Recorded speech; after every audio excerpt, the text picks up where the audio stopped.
to you from Ntlokotla Primary School outside Mthatha in the Eastern Cape. This is where the Minister is visiting today to see the work that has been done to eradicate pit latrines. You will remember that the Eastern Cape is one of those provinces that have been struggling to eradicate pit latrines across the province, and this is due to a number of factors. And you have seen in the past where children have died in these pit latrines, which is something that shook the world. You will remember Lumka, who drowned in a pit latrine in 2018 in Bizana, but it has been happening in other parts of the province.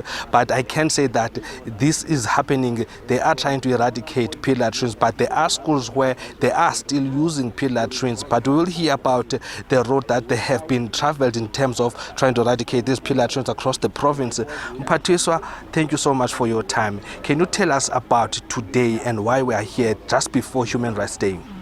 As I said earlier, it's not lost on me that we're here on the eve of Human Rights Day, because basic education and the access to it is something that is immediately realizable in our constitution, and it's something that we must be very steadfast about saying we want to achieve. So today I'm here in the OR Tambo district in the Eastern Cape. It's a very rural district. In fact, over 90% of the villages here have no running water.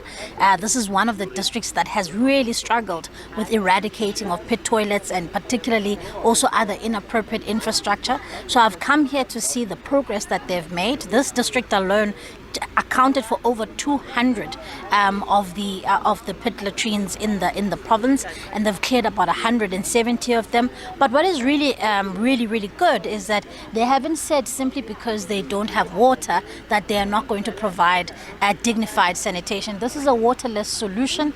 It is a safe toilet for children, so that they may be able to get in there and be able to be safe. There are safety locks in there. There's also a hygiene aspect where children are able to wash their hands. I want to see more of this. I want to see provinces who are struggling with infrastructure dealing with these things as expeditiously as possible, because no child should go to school to go and risk their lives. And so I'm proud of the work that the province is doing.